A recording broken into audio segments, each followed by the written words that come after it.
The race for the Premier's Plate's certainly going to go down to the wire after Central Coast collected all 3 points against Adelaide. The Mariners finished with a 2-0 win, and calling the game for Fox Sports were Robbie Thompson and Andy Harper. They join us now. Guys, good evening. Sets up next week perfectly.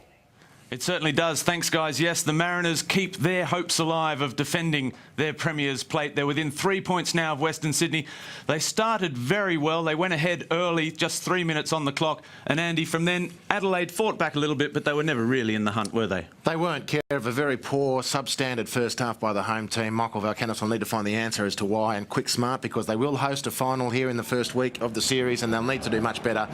They were really poor in that first half. And the Mariners, to be competitive against this team, you've got to be on your game from the very get-go. They just weren't. Really sloppy concession 3 minutes in. Danniel McBreen, number 16 for the season, and they completely had their way with Adelaide United in the first 45 minutes. In fact, the frustration, I'd suggest, for Graham Arnold is that his team didn't have more breathing space when the half-time break came, and because of that, Adelaide was still in the game, and they were much better in the second half. They looked like a title contender. They forced a really good bit of work there by Justin Passfield in the Central Coast goal. Michael Valkanis pretty irritated. Remarkable effort this from Ian Ramsey. Freakish. And I guess it was that sort of night for Adelaide. It's been that sort of season.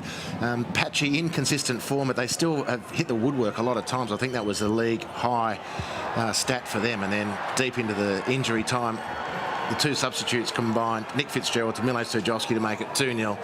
And they were clearly the better team over the 90 minutes, the Mariners. It extends the Mariners' winning run to 8 over Adelaide, 8 consecutive victories. It's their first away win since they defeated Western Sydney way back on the 6th of January. So it gives you some semblance of how important this result for them as well. Here's the other results in week 26. The big winners, probably Perth, threw their hat right back into the ring with that stunning victory over Melbourne Victory. Yeah. I'd suggest so. Like, Brisbane's was a very emphatic and much-needed win at home too, but Perth Glory playing away where they haven't had a lot of joy in Victoria, specifically against Melbourne Victory, to win that game, and the manner in which they did it late gives them enormous confidence, you'd imagine, to host Adelaide United next week in the last round of the competition. And so a quick look at the ladder then. Western Sydney, 54 points, just 3 points in it now going into that final round, and the Mariners with a far superior goal difference as well. So every chance, if the Western Sydney slip up on Friday night against Newcastle, who, don't forget, are also playing for their finals place as well.